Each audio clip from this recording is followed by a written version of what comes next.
नमस्कार दोस्तों,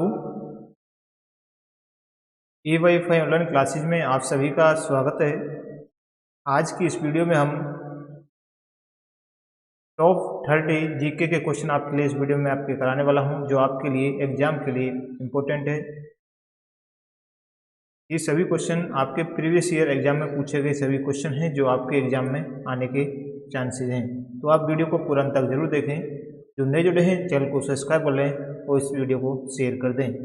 चलिए शुरू करते हैं क्वेश्चनों को। फर्स्ट क्वेश्चन से पहला प्रश्न है आपका, किसी राजनीतिक दल को पंजीकृत दल की स्थिति पाने के लिए कम से कम कितने प्रतिशत मत पाने चाहिए?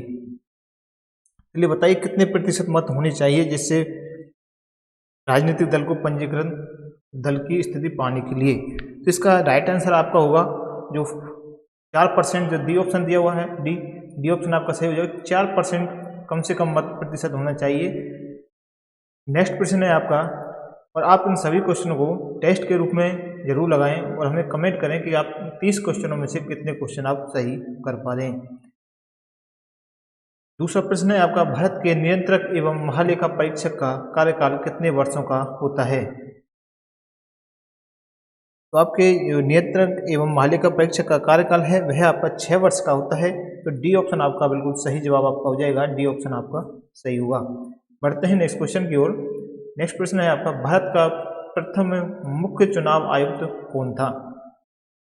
आपसे पूछा है प्रथम मुख्य चुनाव आयुक्त, तो इसका सही उत्तर होगा आपका सुकुमार सेन है, वो आपके करेक्ट आंसर हो जाएगा। बी ऑप्शन आपका सही आपका होगा। नेक्स्ट प्रश्न है आपका, सर्वोच्च न्यायालय के न्यायाधीश की सेवानिवृत्ति की आयु कितनी होती है? तो सेवानिवृत्ति की जो आयु है सर्वोच्च न्यायालय के न्यायाधीश की, वह आपकी 65 वर्ष है। ए ऑप्शन आपका सही होगा। ये आपको ध्यान रखना है, 65 वर्ष उनकी आयु होती है सेवानिवृत्ति की। नेक्स्ट प्रश्न है आपका, महात्मा गांधी का राजनीतिक गुरु कौन था? आपसे पूछा है राजनीतिक गुरु कौन था, तो यह आपका करेक्ट आंसर हो जाएगा गोपाल कृष्ण गोखले महात्मा गांधी के राजनीतिक गुरु थे। ए ऑप्शन आपका सही होगा। नेक्स्ट प्रश्न है आपका, सूफी परंपरा में पीर से क्या आशय है? देखिए सूफी परंपरा में जो पीर से क्या आशय है, यह क्वेश्चन आपसे पूछा जाए तो इसका सही जवाब होगा आपका सूफियों का गुरु पीर का आशय है, सूफियों का गुरु। बी ऑप्शन आपका बिल्कुल सही जवाब आपका हो जाएगा। तो बी ऑप्शन को आपको सही करना होगा। नेक्स्ट प्रश्न है आपका, गुरु गोविंद सिंह द्वारा खालसा पंथ की स्थापना किस वर्ष में की गई? सबसे पहले आपको पूछ लिया जाए खालसा पंथ की स्थापना किसने, सिख गुरु किसने की थी? तो गुरु गोविंद सिंह जी ने की थी। तो इसकी आपसे पूछे स्थापना किस वर्ष की गई थी? तो इस खालसा पंथ की स्थापना 1699 में की गई थी। तो ए ऑप्शन आपका बिल्कुल सही जवाब हो जाएगा। ए ऑप्शन सही होगा। नेक्स्ट प्रश्न आपका, पंचशील के सिद्धांतों में प्रस्तावक कौन था? पंचशील के सिद्धांतों में प्रस्तावक कौन था? तो इसका करेक्ट आंसर होगा आपका जो पंडित जवाहरलाल नेहरू हैं, वे आपके पंचशील के सिद्धांतों का प्रस्तावक, पंचशील के सिद्धांतों का प्रस्तावक कौन थे? पंडित जवाहरलाल नेहरू। सी ऑप्शन आपका बिल्कुल सही जवाब हो जाएगा। सी को आपको सही करना होगा। नेक्स्ट प्रश्न है आपका, 12 अप्रैल 1944 को सुभाष चंद्र बोस ने एक नगर जिसे भारतीय राष्ट्रीय सेना का झंडा फहराया था, वह नगर इस समय किस राज्य या फिर केंद्र शासित प्रदेश में स्थित है? ये आपसे पूछा है।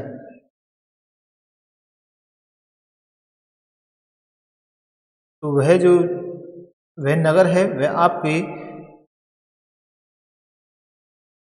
मणिपुर के अंतर्गत स्थित है। जो सी ऑप्शन है वह आपका बिल्कुल करेक्ट आंसर हो जाएगा। मणिपुर को आपको सही करना है। करेक्ट आंसर सी होगा।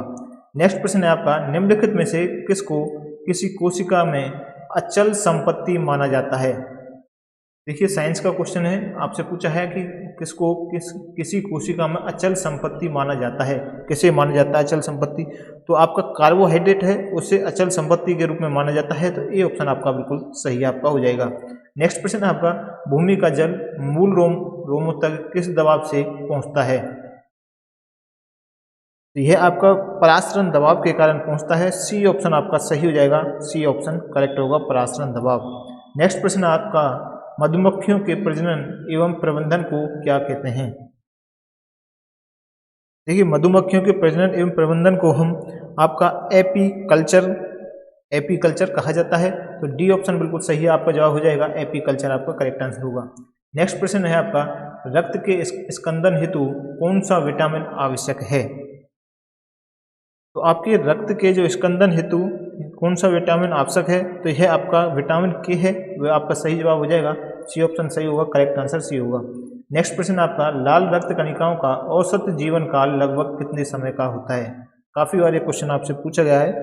देखिए, लाल रक्त कणिकाओं का जो औसत जीवन काल है वह आपका 100 से 120 दिन का होता है। तो बी ऑप्शन में दिया हुआ है, जो आपका करेक्ट आंसर हो जाएगा बी ऑप्शन। नेक्स्ट प्रश्न है आपका, शीत ऋतु में पशुओं के प्रसुप्त काल को क्या कहते हैं? जो प्रसुप्त काल होता है शीत ऋतु में पशुओं के, उस काल को हम क्या कहते हैं? उसे हम हाइबरनेशन कहते हैं, हाइबरनेशन के नाम से जानते हैं। तो डी ऑप्शन है वह आपका सही हो जाएगा, प्रसुप्ति काल जिसे हम हाइबरनेशन के नाम से जानते हैं। डी ऑप्शन आपका इसमें सही होगा। नेक्स्ट प्रश्न है आपका, एंजाइम होते हैं, तो देखिए एंजाइम होते हैं सूक्ष्मजीवी हैं, फफूंदी या अकार्बनिक यौगिक हैं या फिर प्रोटीन? चलिए इसका आंसर बताएं। तो एंजाइम आपके प्रोटीन होते हैं, तो डी ऑप्शन आपका इसमें सही हो जाएगा, प्रोटीन आपका करेक्ट आंसर होगा। नेक्स्ट प्रश्न आपका, निम्नलिखित में से कौन सी नियुक्ति भारत के राष्ट्रपति के अधिकार में नहीं है? अब देखिए 4 नियुक्ति आपके सामने दे रखी है। भारत का मुख्य न्यायाधीश, अध्यक्ष वित्त आयोग का, थल सेनाध्यक्ष, लोकसभा अध्यक्ष। इनमें से आपको बताना है राष्ट्रपति के अधिकार में नहीं है, वही नियुक्ति कौन सी है? तो इसमें जो लोकसभा का अध्यक्ष है वह राष्ट्रपति के अधिकार में नहीं है, लोकसभा का अध्यक्ष। डी ऑप्शन आपका सही हो जाएगा, करेक्ट आंसर। और बाकी सभी आपके तीनों हैं जो आपके राष्ट्रपति के अधिकार में है। डी ऑप्शन को आपको सही करना होगा। नेक्स्ट प्रश्न आपका, किस प्रदेश में पूरे साल वर्षा होती है? किस प्रदेश में पूरे साल वर्षा होती है? तो इसका सही जवाब होगा विषुवतीय। बी ऑप्शन आपका सही हो जाएगा, बी ऑप्शन आपका करेक्ट आंसर आपका होगा। नेक्स्ट प्रश्न है आपका, निम्नलिखित में से कौन सा दर्द का निवारण करता है? निम्नलिखित में से कौन सा दर्द का निवारण करता है? तो इसमें आपका एनाल्जेसिक है, यह आपके दर्द के निवारण में काम में लिया जाता है। एनाल्जेसिक आपका बी ऑप्शन है, बिल्कुल सही जवाब आपका हो जाएगा। नेक्स्ट प्रश्न आपका, कटरीना नाम दिया गया है? कटरीना नाम दिया गया है उपग्रह को, तारे को, या ऊष्मा तरंग को, या फिर प्रभंजन को? चलिए बताइए इस क्वेश्चन का आंसर क्या होगा। तो आपका जो कटरीना नाम दिया गया है यह आपके प्रभंजन को दिया गया है। जो डी ऑप्शन है उसे आपको सही करना होगा। डी ऑप्शन आपका करेक्ट आंसर आपका हो जाएगा। नेक्स्ट प्रश्न है आपका, मानव शरीर की सबसे बड़ी मिश्रित ग्रंथि है? आपसे पूछा है मिश्रित ग्रंथि कौन सी है मानव शरीर की सबसे बड़ी? तो इसमें यकृत आपकी मिश्रित ग्रंथि सबसे बड़ी है। डी ऑप्शन आपका सही हो जाएगा, करेक्ट आंसर डी होगा। नेक्स्ट प्रश्न है, किलोवाट घंटा एक यूनिट है? किलोवाट घंटा एक यूनिट है, तो यह आपकी ऊर्जा की है। ए ऑप्शन को आपको सही करना है। नेक्स्ट प्रश्न आपका, मरकरी है, मरकरी आपकी क्या है?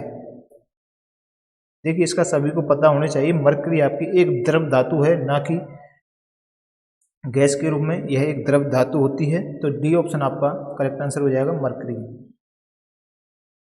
क्वेश्चन है, पहले अविश्वास प्रस्ताव और दूसरे अविश्वास प्रस्ताव के बीच कितना अंतर होना चाहिए? देखिए कोई भी अविश्वास प्रस्ताव लाया जाता है तो उसमें पूछा गया है कि पहला और दूसरा अविश्वास प्रस्ताव है उसके बीच में कितना डिफरेंस होना चाहिए। इसमें 3 महीने, 9 महीने, 2 महीने या फिर 6 महीने। तो इसमें आपका 6 महीने का अंतर होना चाहिए। सी ऑप्शन डी ऑप्शन आपका सही हो जाएगा। डी ऑप्शन को सही करना होगा, 6 महीने का अंतर होना चाहिए। नेक्स्ट प्रश्न आपका, बॉल पेन किस सिद्धांत पर काम करता है?